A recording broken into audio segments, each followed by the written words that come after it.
Hello everyone, welcome to study tutorial.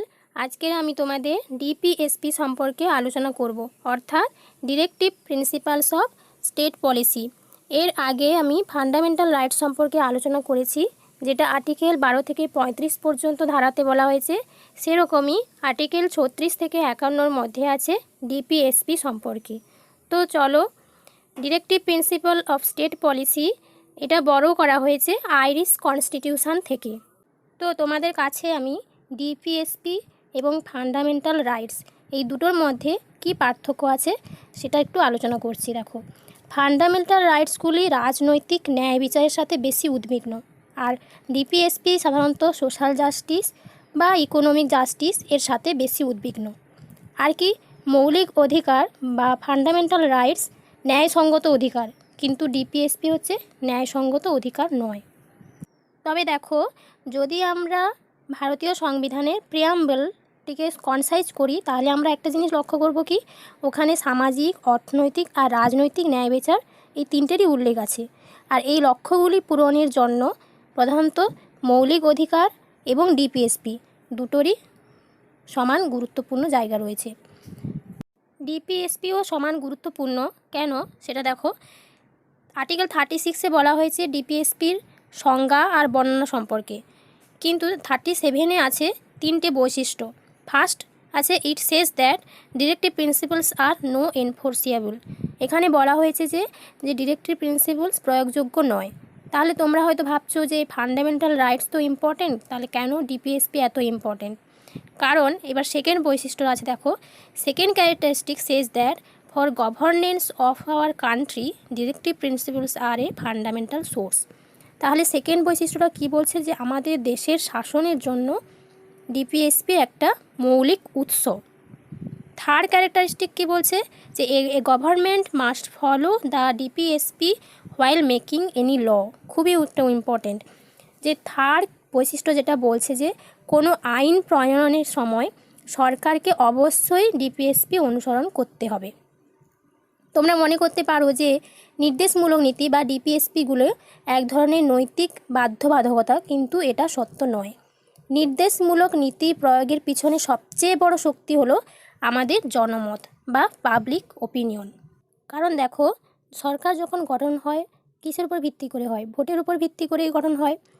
তো সরকার গঠনের পর সরকার যদি ভালো নীতি না নিয়ে আসে এবং ডিপিএসপিগুলোকে সম্মান না করে, তবে তার নির্বাচনের 5 বছর পর সরকার গণনার ক্ষেত্রে একটা সম্ভাবনার হ্রাস পায়।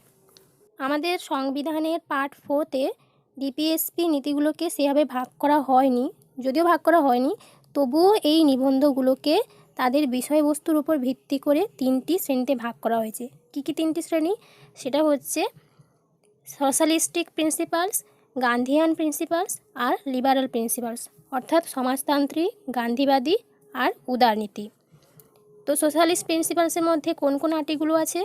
এগুলো হচ্ছে আর্টিকেল 38 আছে, 39, 39A, 41, 42, 43, 43A আর 47। এই যে আর্টিকেলগুলো, যেগুলো সোশ্যালিস্টিক প্রিন্সিপালসের মধ্যে অন্তর্ভুক্ত, এই আর্টিকেলগুলো প্রদান করে যে একটি কল্যাণ রাষ্ট্র প্রতিষ্ঠার জন্য বা ওয়েলফেয়ার স্টেট। তো যেমন adequate means of livelihood, equal pay for equal work, এই সমস্ত আর্টিকেলের অন্তর্ভুক্ত। এরপরে দেখো, গান্ধিয়ান প্রিন্সিপালসের মধ্যে আছে আর্টিকেল 40, 43, 40B, 43B, 46, 47 আর 48।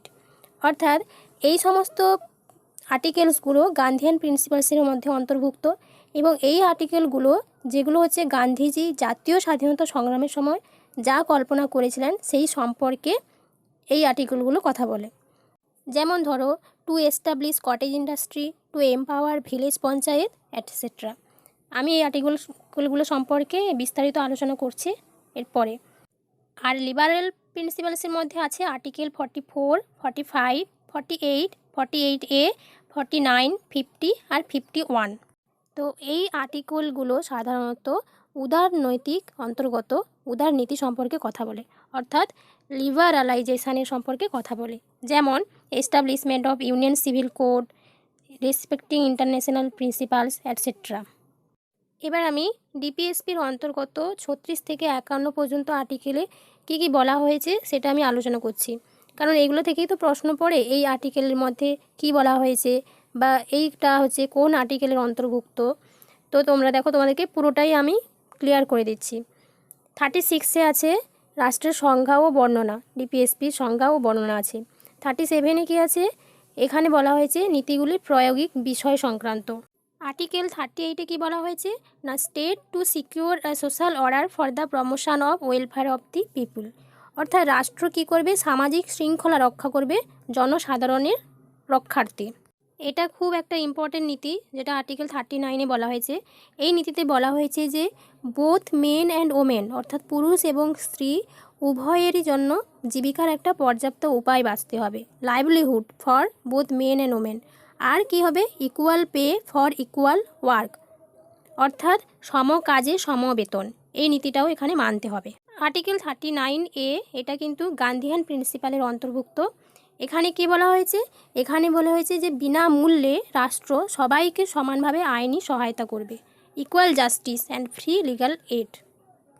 তোমরা যাতে সংক্ষিপ্তভাবে মনে রাখতে পারো তার জন্য পাশে আমি ছোট করে লিখে দিয়েছি, এটা তোমরা পজ করে দেখে নাও। এবার আসি আর্টিকেল 40।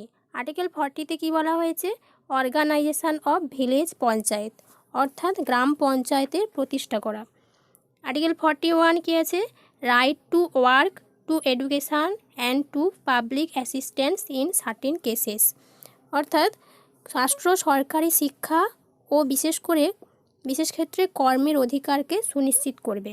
আর আর্টিকেল 42-তে বলা হয়েছে যে রাষ্ট্র কী করবে না, মানবিক পরিবেশ সৃষ্টি করবে কাজের ক্ষেত্রে, আর হচ্ছে প্রসূতি যারা আছে তাদের জন্য সঠিক ব্যবস্থা নেবে, অর্থাৎ মেটার্নিটি রিলিফ। 43 দেখো, 43-তে আছে living wedge etcetera for workers, অর্থাৎ মজুরি প্রদান করা, যারা কাজ করছে কর্মীদের জীবন ধারণের জন্য উপযুক্ত মজুরি প্রদান করতে হবে ইত্যাদি সম্পর্কে এই আর্টিকেলে বলা হয়েছে।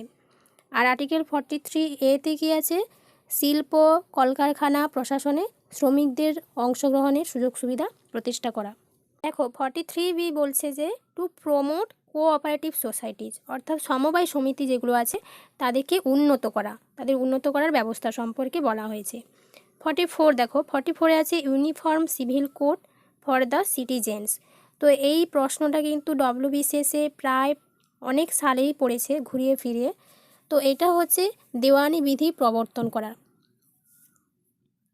আর্টিকেল 45-এ কী বলা হয়েছে, আর্টিকেল 45-এ বলা হয়েছে যে শিশুদের যত্ন নেওয়া আর শিক্ষার বন্দোবস্ত করা এই সম্পর্কে। এরপর দেখো 46-এ কী বলা হয়েছে, এখানে বলা হয়েছে যারা তফসিলি জাতি আছে, উপজাতি আছে বা ব্যাকওয়ার্ড সেকশান, অর্থাৎ অনগ্রসর ছাত্রছাত্রী যারা আছে তাদেরকে কি করতে হবে, তাদের উপর শিক্ষার ব্যবস্থা করতে হবে। 47-এ বলা হয়েছে নাগরিকদের স্বাস্থ্য ও পুষ্টিকর খাদ্য আর জীবনযাত্রার মান উন্নয়নের দায়িত্ব রাষ্ট্রকে নিতে হবে। 48-এ কী বলা হয়েছে, organisation of agriculture and animal husbandry, এখানে বলা হয়েছে যে কৃষি ব্যবস্থা আর পশুপালনদের উন্নয়ন সাধন করতে হবে। 48A-তে কী বলা হয়েছে, protection and improvement of environment and safeguarding of forest and wild life, অর্থাৎ বন আর বন্যপ্রাণী সংরক্ষণ এবং পরিবেশ সংরক্ষণ আর উন্নয়ন করতে হবে। এবার শেষ তিনটে আর্টিকেল দেখো। আর্টিকেল 49-এ কী বলা হয়েছে, protection of monuments and places and objects of national importance, অর্থাৎ ঐতিহাসিক যে সমস্ত স্মৃতিসৌধগুলো আছে আর অন্যান্য যে গুরুত্বপূর্ণ স্থানগুলো আছে, ন্যাশনাল গুরুত্বপূর্ণ স্থান যেগুলো আছে সেগুলোকে সংরক্ষণ করবে।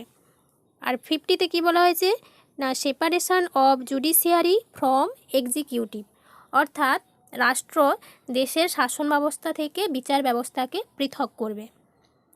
আর্টিকেল 51-এ কী বলা হয়েছে, এখানে বলা হয়েছে যে রাষ্ট্র আন্তর্জাতিক শান্তি ও নিরাপত্তাকে সুনিশ্চিত করবে।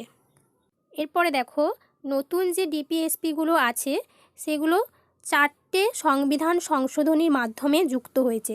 এই 4টে সংবিধান সংশোধনীগুলো কি কি, প্রথম আছে 1976 সালে 42তম সংবিধান সংশোধনী, এর মাধ্যমে 4টে আর্টিকেল যুক্ত হয়েছে, সেগুলো হচ্ছে 39, 39A, 43A আর 48A।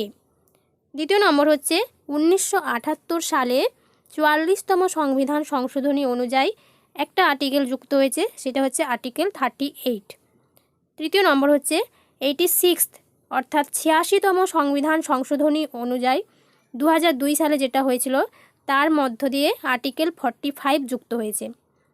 ফোর্থ 4 নম্বর হচ্ছে 2011 সালে হওয়া 97তম সংবিধান সংশোধনীর মাধ্যমে 43B অর্থাৎ 43B আর্টিকেলকে যুক্ত করা হয়েছে, যার মধ্যে আছে তোমাদেরকে একটু আগে বলছিলাম যে কোঅপারেটিভ সোসাইটিসগুলোকে প্রমোট করা। তো ভিডিওটি ভালো লাগলে অবশ্যই লাইক, কমেন্ট, শেয়ার করতে ভুলো না। আর আমার চ্যানেলে নতুন হয়ে থাকলে সাবস্ক্রাইব করো আর পাশে থাকা বেল আইকনটি প্রেস করে রাখো, যাতে আমি যখনই কোনো নতুন ভিডিও আনবো তোমরা তার নোটিফিকেশান পেতে পারো। আজকের মতো এই পর্যন্তই, পরের ভিডিওতে আবার চলে আসবো আমি।